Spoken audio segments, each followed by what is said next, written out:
evening or good afternoon, as the case may be, and welcome to Distribution Strategy Group's Best Practice Study 2025 State of AI in Distribution, sponsored by Endeavor and Infor. This is our third annual in the state of AI and distribution. And wow, we've seen a lot of changes in the last year, both as what's come out in our survey, but also what we've seen in our AI conferences. The mood has shifted palpably from one of fear to more one of excitement for so many of the people that are getting benefits with AI. We've got a big story to tell today based on the survey, but we're also going to look at some of the use cases that are available now to be applied to gain efficiencies, to gain cost advantage, to improve customer experience. There's a variety of benefits that come from applying some of the technology that's available today. I will welcome questions throughout the webcast today. There is a Q&A button at the bottom of your screen. I may decide to defer it to later. And then also, if you post anonymously, I'm probably unlikely to answer it. I may ask you to identify yourself. So without further ado, I'd like to welcome our first sponsor, Endeavor.ai. Sahitya, please. Thanks, Jonathan. Appreciate it. Excited to be here, and happy to share a little bit about Endeavor AI. A little bit about what our focus is. I'm the founder and CEO, and as a customer-facing guy, someone who does sales, my two focuses are one, growing my install base, and two, making my existing customers really happy. And what we do is we use AI agents for this. And in the same way, distributors like yourself can benefit from AI agents that can help you make your existing customers really happy and grow your install base. Jonathan, next slide, please. And so we are seeing tremendous success in the distribution space. We work with Clark Dietrich. It's a $5 billion LBM distributor. And what they were dealing with before we came were massive, projects around EDI and e-com and automation for their sales orders, right? The perfect use case for automation, typically sales orders, but it's been really hard to nail. And they do hundreds of thousands of sales orders every year. And before we came along, they were just manually processing them. We came in, took 3 weeks, automated every single customer format they had, and they had more than 1,500. And where they're at now is that not only have they fully automated this process, but they're actually able to take some of those CSRs and inside sales reps and enable them to do higher value tasks like field sales, talk to their customers, manage churn. And so, Jonathan, next slide, please. What we'd like to offer to anyone on this call today is a free 2 months of order processing with AI agents. Try it out, zero risk. Just email info@endeavor.ai or go to endeavor.ai to try it out. We got 9 spots left. Would love to see you try it. Thank you so much, Sahitya. We'll be talking a little bit more about the kind of technology that you are deploying in the use cases from today. So thank you. I'd like to welcome Jared Hellenic from Infor. Jared, take it away. Hey, good morning, good afternoon, everyone. My name is Jared Hellenic. I'm the Technology Innovation Product Specialist here at Infor. So I specifically support our process automation, but also more importantly, our predictive and prescriptive insights leveraging machine learning. So to make machine learning happen, there's a couple key components that you're going to need. You're going to need the right people, data scientists, you're going to need a platform, you're going to need the models, and that's what the Infor Augmented Intelligence Service is all about. That we're packaging our pre-canned industry-specific data science team that specifically work with distributors and manufacturers, but we've really been focusing in on how we can help manufacturers and distributors make better decisions on how they should be pricing, how much inventory they should have on hand, and then also what their forecast should look like. So we've been able to do this quite successfully with a variety of different industries. As you see at the bottom, we have customer references and KPIs we've been able to achieve by leveraging this service.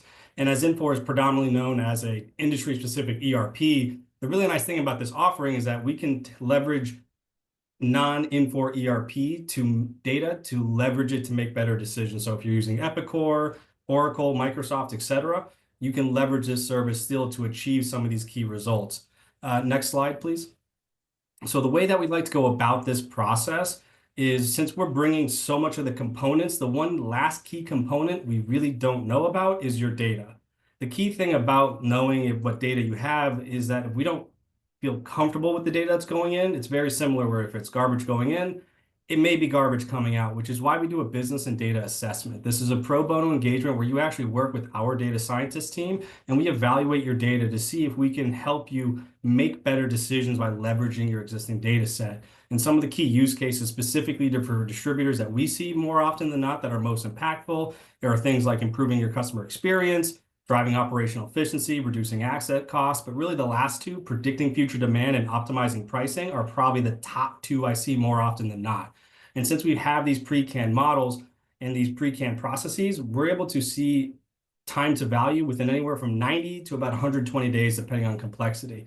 But it all starts with the business and data assessment to make sure that we are actually a good fit and a good partner. We can actually show you using your data, we can get these type of results. So if you want to go to the next slide, if you are interested in learning more about what's involved in a business and data assessment, engaging with our data scientist team to help you with optimize your pricing or inventory levels, feel free to reach out to myself. More than happy to work with you and really looking forward to the rest of this session today. Thank you for the opportunity, Jonathan, and I'll pass it back to you.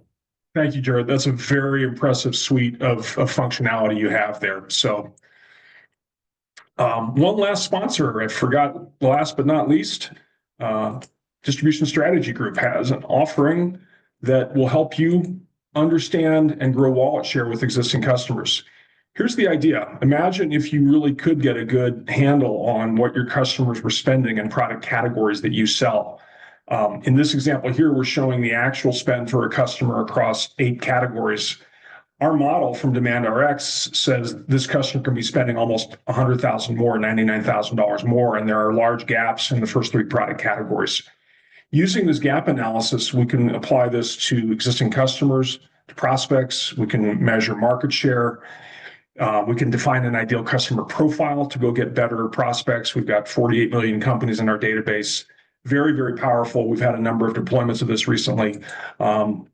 So if you'd like to take a closer look at DemandRx, please reach out to me and we'd be delighted to have a discussion with you. Now, as it pertains to the state of 2025 AI and distribution, I'm going to share some survey results. And I'll tell you, by the way, as there is in any survey, there is a bias in the respondents.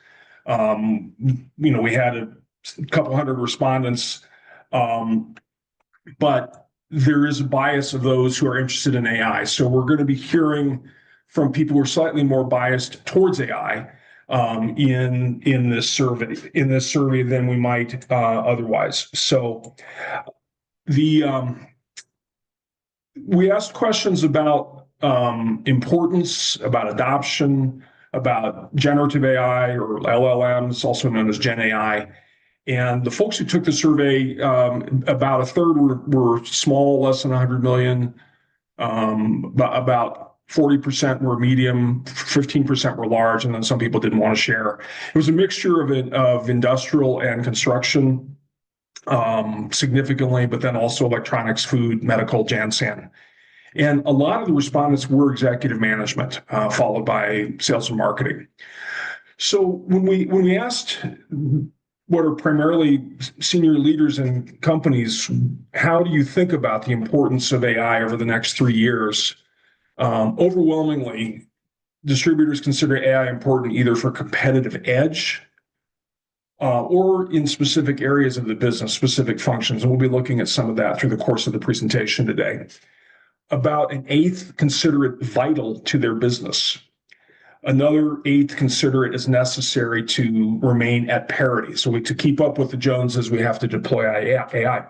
Notably, only 3% of the respondents say this will not be important to our business over the next 3 years. So the respondents in this survey are all in on AI. When we start to look at that importance of AI by the business function, we notice that the areas that are most important, that register as very important or important, website digital, marketing, IT, customer service, sales, and cybersecurity. Those generated a lot of responses about the importance of those in the near term.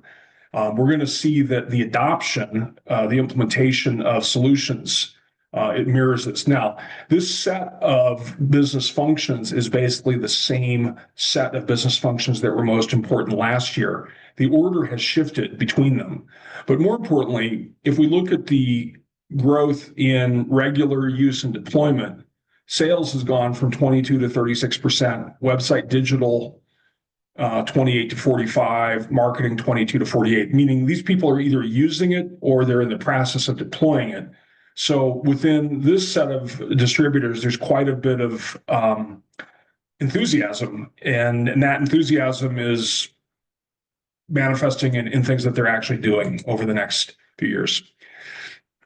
We asked distributors how they think AI, Gen AI in particular, will deliver value to them. And there was a very strong response related to efficiency. It technically says efficiency, almost half said it will increase efficiency, but another 13% said it's going to save time, another 6% said it's going to reduce costs. So overall, if we look at the efficiency side of the spectrum, 66% believe that the value it's going to deliver is on the side of efficiency.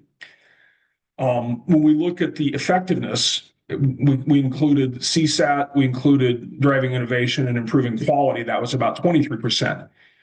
I think it's important to say that it's not efficiency or effectiveness, it's efficiency and effectiveness. And the people who are looking at this are seeing significant efficiencies that they're going to gain. We're building out a story of what AI is going to look like for distribution in 2030. And that efficiency angle is going to be significant in being able to do the more with the same resource or more even with less resource. User comments or respondent comments also emphasize efficiency as where they saw the benefits of AI. When it comes to applying efforts to apply AI within the company, we looked at a number of different things that people could be doing, including projects that they might be doing, going to AI events, conducting reviews of technology assessments, if you will, understanding what the impact of AI is on security, formulating a detailed AI strategy. The really bigger ones were identifying projects, and that means primarily implementing a software solution of some kind, or perhaps Gen AI. Going to AI events, I'll put in a plug for our 2025 Distribution AI conference in Chicago. Looking at the technologies that are out there, and then so we saw a significant bump in those from 2023 to 2024, those first three. So more emphasis that people are starting to do things with AI, not just talk about it. In terms of the progress deploying AI by function, marketing is at 48% of either regularly in use or in the process of deploying now.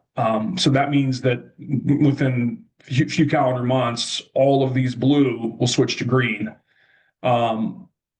IT, 17% have already deployed something. Another 19% are in deployment right now. Website, if we add the two, it's at 45%. Sales, 36%. Customer service, 33%. And then cybersecurity, 25%. So again, things are getting going. I would argue that for much of what we're talking about, if we use the technology adoption lifecycle terminology or nomenclature,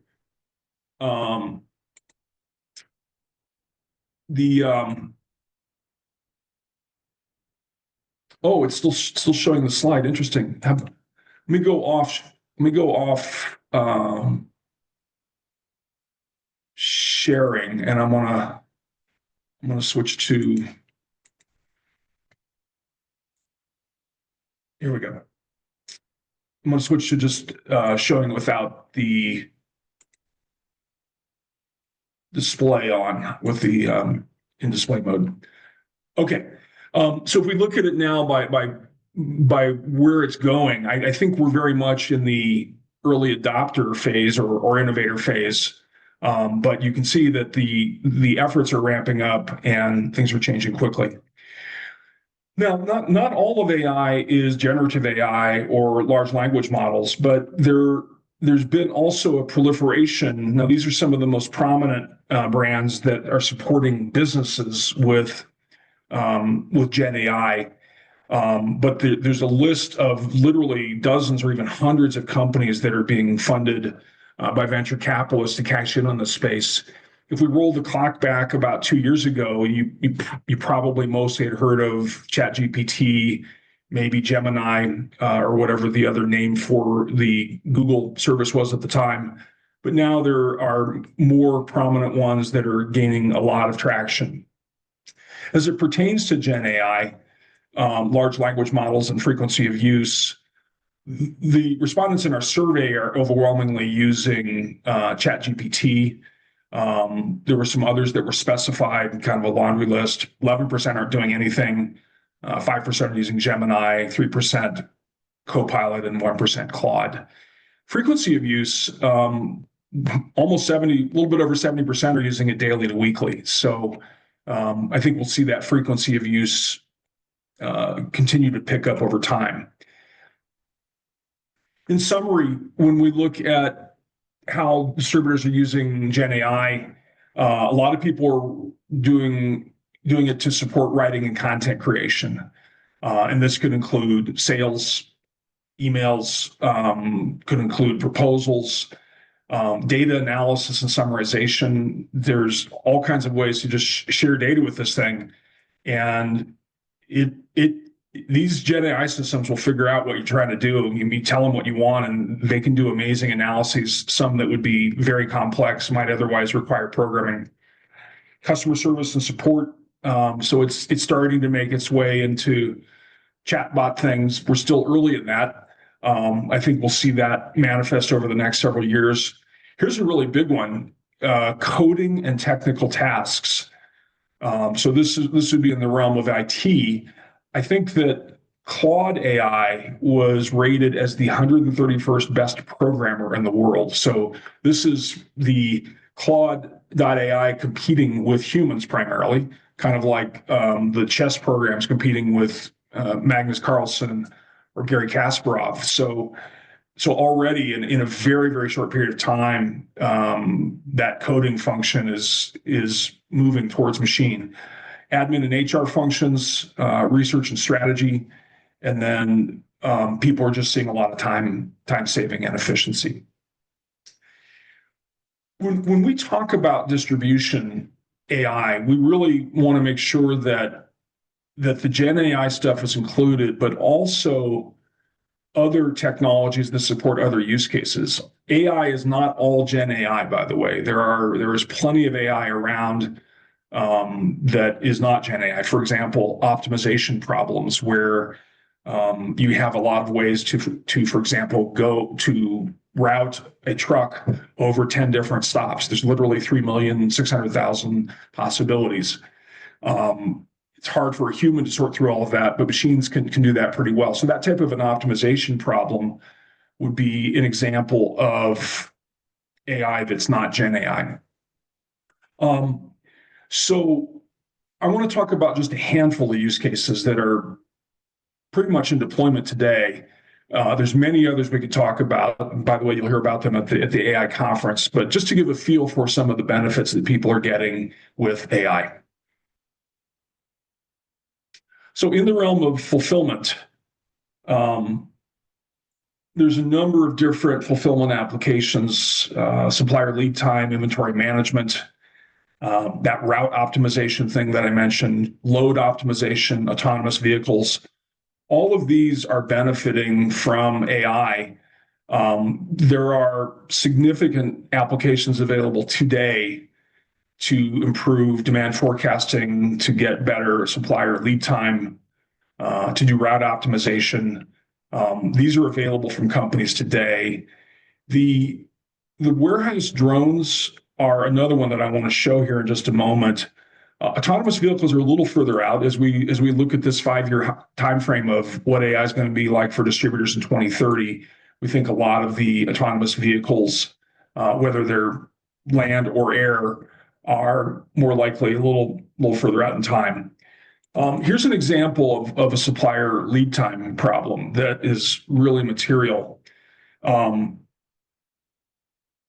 If you're managing your supply chain, you've no doubt experienced the phenomena of where the goods received versus the expected date of delivery varied.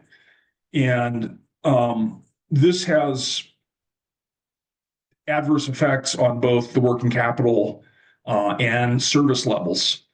There are AI, ML, machine learning techniques that can reduce the error on this estimate of when things are going to be received by 30 to 60%. So there's this propensity to actually reduce working capital. Typical numbers are in the 10% range, and actually increase fill rate or service levels. So this is a very, very high value application. Again, there are several different companies that are doing this today. I wanted to show another example of an application that's very interesting. I'm going to go to a video here to show this. This is warehouse drones, where it comes to counting inventory. And that is a very labor intensive and time intensive task. And let me just shift this here. I need to share with sound. There we go. Okay.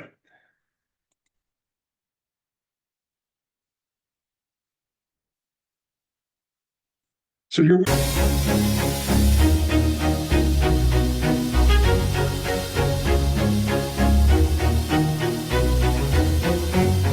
Using drones is a new technology within our warehouses. The counting of stock is very important because it supports our productivity, but it supports also the supply chains of our customers and the predictability of the deliveries. Counting stock and having the right stock levels is very important.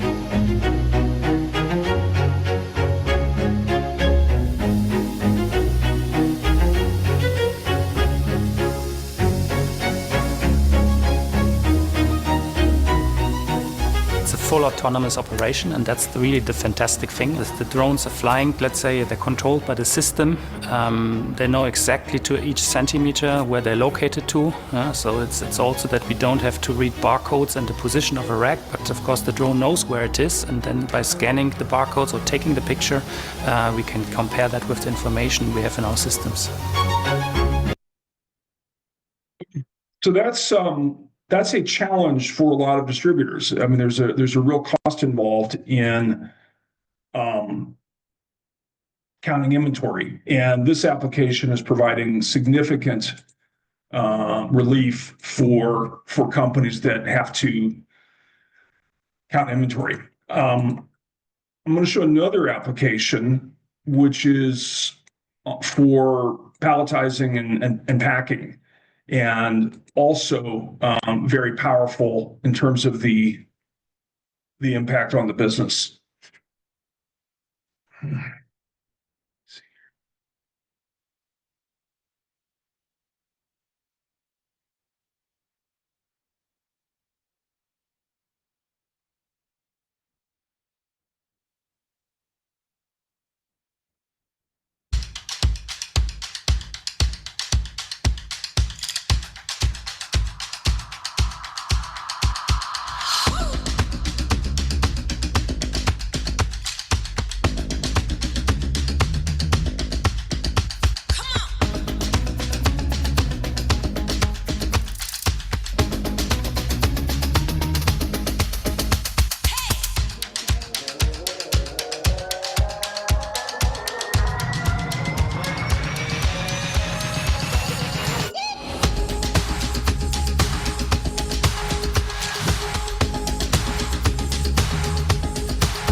As you start to think about what your warehouse is going to look like over the next several years, some version of these technologies is likely to make its way into your warehouse. A comment I would make about the technology as it stands today is that it's not really ready for a scenario where you've got broken boxes, where you've got open boxes. This is palletizing. If you notice the inventory counting, it was very clean shelves that it was surveying. But over the next several years, we fully expect it to be able to handle the more complex scenario of diverse inventory, broken boxes, et cetera. So open boxes. The next area that I think is really worth looking at, because there's a huge cost which is related to invoicing and payment.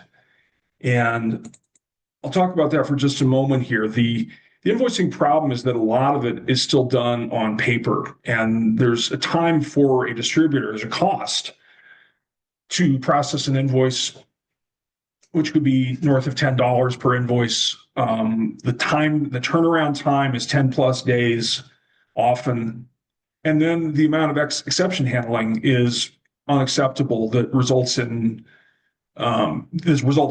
errors and rework. It results in lower productivity and time delays. So one of the really big benefits of automated invoicing is there's a significant reduction in overall invoice processing costs, because that problem of reconciliation, here's an invoice, well, what order did that go with? Right now, if you're a distributor of 100 million, there's probably 2 or 3 people whose full-time job is spent doing that reconciliation process. So you're going to be able to reduce the cost significantly. You'll be able to turn around things much more quickly, fewer errors, which is going to make happier customers. And then you also have a better visibility into the transaction status. So a lot of people get focused about the reduction in day sales outstanding, but I think an equally important benefit is the freeing up your personnel to do higher level functions not spent on invoice reconciliation. When we think about cross-sell, it's been the holy grail in distribution for a long time. And when I say cross-sell, I mean people buying additional items, not just selling a bigger thing. That would be an upsell, but customers who bought A also bought B. We experience cross-sell when we use Netflix, when we use Amazon, when we use any number of consumer things. One of the things that's been difficult in distribution is getting a good model of cross-sell that can be effectively used through the web or through a rep, whether it's an outside rep or an inside sales rep. And there are now technologies for cross-selling complementary items that are very, very powerful, that are generating 5, 6, 7, sometimes even 8% sales lift when fully deployed across the organization. And what the AI picks up that other approaches don't pick up is it picks up nonlinearity in the purchase patterns. It picks up seasonality, potential geography, the industry segment of the customer, how large the customer is. And then it's also going to understand or figure out the relationships between products. So this AI-based cross-selling is going to get you to a point where your average rep can now perform more like your best rep in terms of how well they do cross-selling themselves. The specific benefits are increased lines per order, increased average order value as a result of increased lines, and then overall order profitability. For the customer, there's a feeling of convenience and there's a better personal experience. It's actually a benefit to the customer as well as growing your revenue and profitability. In a related vein, particularly if you're in a flow-oriented business, industrial MRO, a lot of Jansan, parts of construction, other industries, is the ability to predict reorders. And when we look at distributors who deploy both the cross-sell and predicting reorders. Sometimes the predicting reorders actually outperforms the cross-sell. So it could be as much as a simple thing as on the web, you are due to reorder this Gordon Paper Company recycled craft paper, or the Purell hand wipe stuff. That's the way it could show up, or it could manifest through a customer-facing rep, either inside rep or outside rep, mentioning that it's time to reorder something. So this due to reorder phenomenon is very powerful and can provide significant benefit. First of all, it's more accurate in terms of when something needs to be reordered. Again, the AI is going to pick up the patterns of ordering. If you're a big customer, you in a certain sector, you might have one pattern of reorder. If you're a smaller customer, you might purchase less frequently. So it's going to pick up these patterns in it. It's going to be easier for representatives to add value. And in fact, customer service reps can now effectively be selling more. We don't often associate customer service reps with selling, but you can actually attribute additional revenue to customer service reps. It can be used in e-commerce, and then the bottom line is there's more revenue.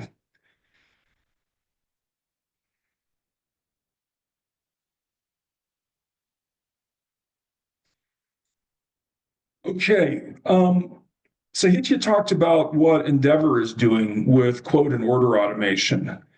And this is one of those applications that has immediate applicability for a wide range of distributors and the distributors' customers. You know from watching your customer service reps that they spend a lot of time entering orders that come in via different media. It could be email, it could be in the body of the email, it could be a PDF, it might be through voice, it might be handwritten, it might be text. All of these ways that orders come in and that quote requests come in can be laborious and tedious, as well as error-prone and slow. The technology that's emerging, and Endeavor is one of the companies leading in this area, is that it can literally take north of 90% of the orders that come in via email, or something that looks like an order, or something that looks like a quote request, north of 90%, some cases north of 95, even 97%, and handle those without human intervention. So let's see an example here. Here's an example where there's a call being done and the recorded message. Thank you for calling. Please listen carefully as your menu options have changed. Please note that your call may be recorded for quality assurance. So now we've got an agent talking to somebody named Sarah. Oh, I'm sorry. The agent is Sarah. The caller is Roger from Glandorf Lumber. And Roger is describing what he would like to order. I need 18 pieces of 16 feet long truss core parts. I need another that are 6 pieces that are 20 feet long. And then it actually generates the quote based on the call, based on the actually either listening to the call or the call transcription. It generates that quote. Similarly, this generation of quotes could come in through email, where it's looking at the body of the email and essentially this quote request came in through email. It's able to populate the quote. And one of the key things that's about this newer technology is it can disambiguate when you have something complex. For example, somebody says, I want a big can of PVC glue. Well, that's good, but it doesn't mention either a brand or a SKU in there. That big can of PVC glue request needs to be disambiguated. Suffice it to say that the technologies that are doing these automated quotes can resolve that big can of PVC glue to, for example, a 3M product that's providing that adhesive function. On the order automation side, here's an example of a purchase order, bit of a squint contest here, but this is a typical format of what comes in. And this then gets converted into specific items that are going to be processed in the order. The thing that's new about this order automation technology today is that it's not just for a small set of large customers who are not on EDI or punch-out. It can be applied to 100% of your customers for both the order and the quote automation. One of the things that's powerful about the Endeavor and similar solutions today is that it can take multimodal input. I showed you that voice example. It can take text, it can take handwritten. And really what it's doing is it's figuring out the intent. It's relying on information from your PIM, from transaction data, from pricing intelligence, availability intelligence, even geo-intelligence to figure out what should be in the quote from the request. The benefits of AI-based quote automation, we're hearing easily 25 to 40%, could be as high as 70% productivity gain, which is going to free up inside sales reps, customer service reps to go do higher level functions. Conversely, or alternatively, you could do more with the same as you grow over the next number of years. The reduction in errors is also significant. And then there are some businesses where earliest quote or first quote has a much higher likelihood of winning as a quote that comes back in 4 hours or 24 hours.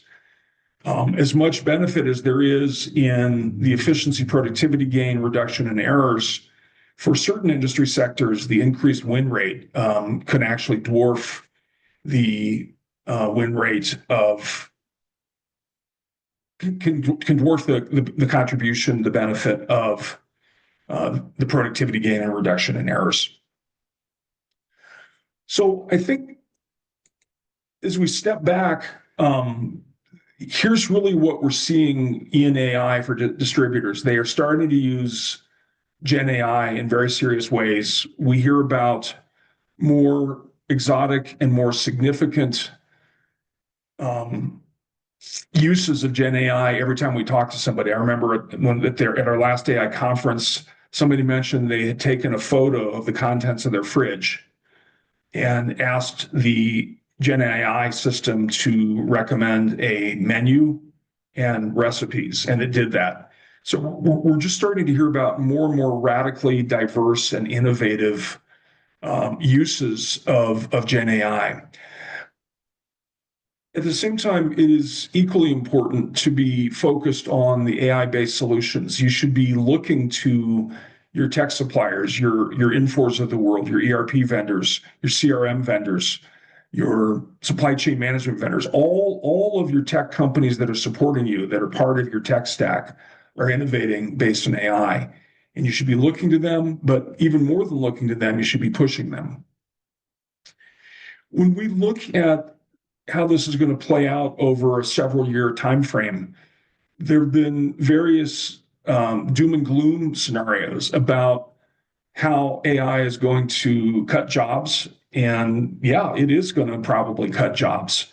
So a lot of what's going to happen for distributors is there will be a competitive advantage as a result of the efficiencies gained. If you're able to operate your business 30% more volume on the same resources you have, same staff, that's a big competitive advantage. And the distributors who are applying AI now are starting to gain those advantages, and they will grow through the years. When we look at the long-term impact, in addition to the efficiency, there will be an improvement in operational excellence. There will be a better customer experience that's delivered. The little things like reduction in errors, whether it's in the warehouse, whether it's in billing, whether it's in reconciliation, whether it's in the quote, all of these things that are increasing accuracy and precision are going to create a better customer experience. Some of the more far-reaching pieces of an intelligent bot that you talk to, just like you talk to a human, that's within this 5-year time frame. And we're going to see that. And when it comes on, it's going to come on quickly. Some distributors are starting to experiment with things like intelligent bots, but they are just that. They're experiments for the time being. But we know that that's going to evolve very rapidly, and that will result in further displacement of headcount once that gets going. Another piece that we see as a little bit longer term is the warehouse automation, the really exotic things in the warehouse with some of the robotic stuff that I showed on the videos. Now, there's definitely robotic things happening in the warehouse today, but we really believe as a result of labor shortages and technology advance that within 5 years, the warehouse is going to look radically different than it does today for many distributors. At the end of the day, distributors will have the capacity to do more with the same resource or less resource or headcount. And so think about it. If you have 30% fewer employees in 5 years or 40%, whatever the number ends up being, you're in a position to give better pricing, to be more competitive on pricing, and still be more profitable in the long run because of what you're doing with AI. In any of these best practice series, we always conclude with what you need to be doing.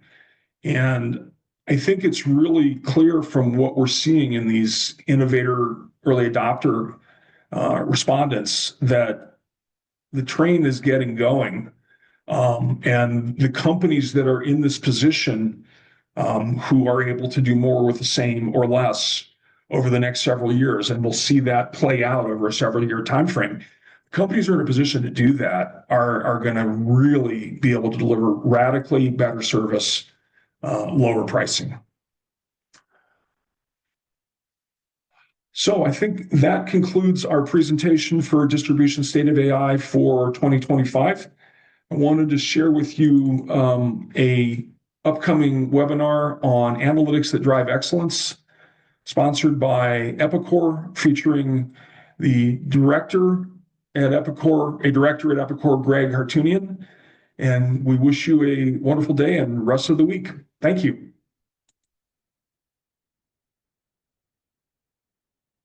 Oh, I've got some questions here. Let's see.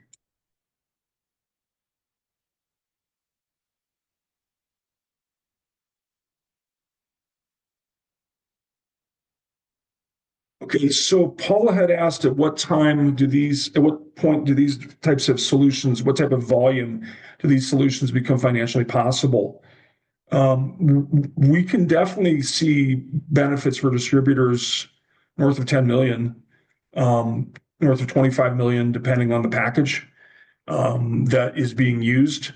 So that's definitely something that can be done.